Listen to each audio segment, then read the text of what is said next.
One, two, three, four.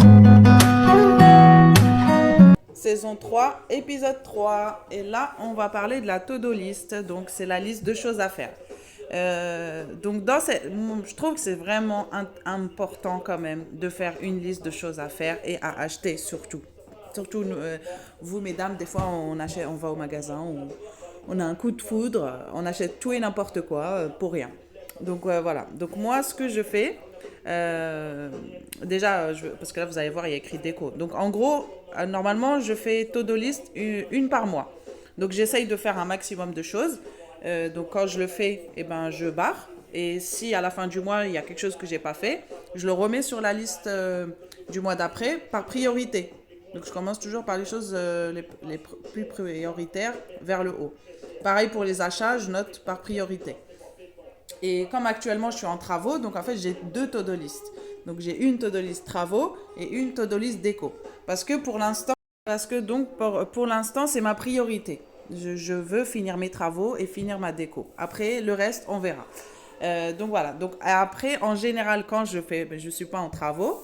Donc je note tout ce qui est rendez-vous, par exemple prendre rendez-vous pour l'ophtalmo pour mon fils. Enfin voilà, c'est des choses à faire. Je sais pas, quelque chose à acheter.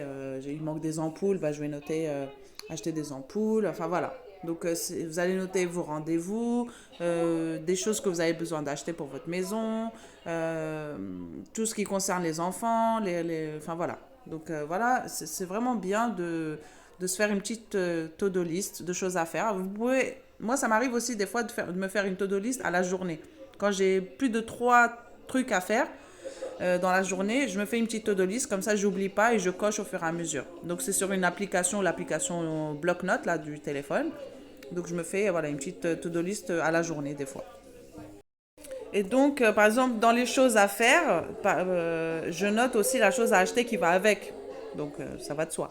Donc, par exemple, là, j'ai de la peinture pour le hall et les portes à faire. Donc, je vais acheter la sous-couche plus le blanc brillant. Là, ici, bah, j'ai noté qu'il fallait... Donc, dans l'ordre, je vais peindre le hall. Ensuite, je vais peindre le plafond, mur de la salle de bain. Et ensuite, je vais poser le sol. Donc, pour poser le sol, il faut que j'achète du sol. Donc, voilà. Donc, comme ça, on a une bonne vue sur tout. Donc là, moi, comme en fait, j'en ai fait deux parce que je fais les deux en même temps. Je m'avance un peu sur les travaux et en même temps sur la déco, quand je le peux. Parce que la déco, c'est vraiment quand je le peux. Mais les travaux, je le programme. On se programme une date avec mon mari. On note dans nos calendriers de téléphone. Et on se dit, bah, tel jour, on va peindre tel mur, telle pièce, et voilà. Donc voilà pour la to-do list. J'espère que vous avez tout compris. One, two.